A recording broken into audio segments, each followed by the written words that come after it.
Eva, many people know you because of your remarkably similar history with Anne Frank, who became your stepsister. In many ways, even before you became Anne Frank's stepsister, posthumously, you and she really lived parallel lives in many ways. In 1938, in March 1938, the Nazis marched into Austria. And before that, the Austrians had said there was supposed to be a voting if they wanted to join Germany or be staying independent.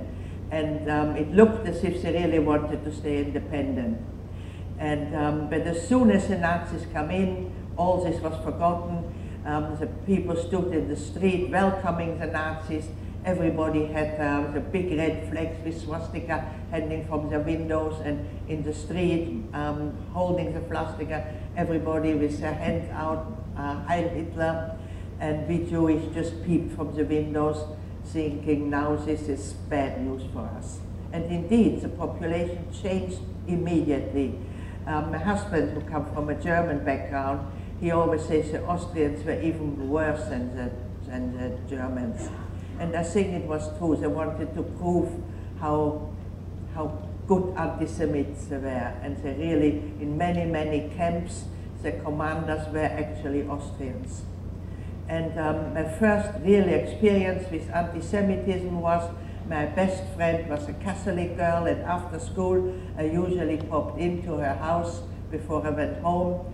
But after this day, I not suspecting anything yet, I went to her home, and when the mother saw me, she opened the door and slammed it in my face and said, "We never want to see you here anymore." I went home crying. I said, "I don't understand, we didn't have a quarrel." And my mother said, "Well, for Jewish people, life is going to be now quite different and very, very hard." My brother was 12 years old. He went to his school. His friends beat him up, and the teachers watched and let it happen.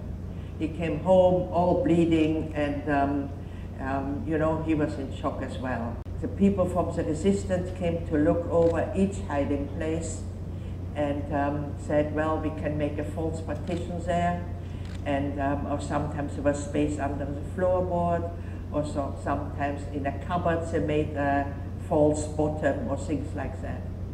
And then in the night when they came, we quickly hid in this hiding place and hoped they wouldn't find us.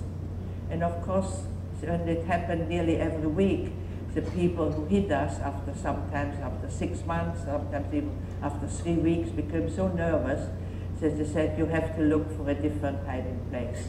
They were fearful for their own lives, of course. Exactly. Because had they been discovered, they would have certainly been yes, killed. they were not killed necessarily, but sent into concentration camps, and many, many lost their lives.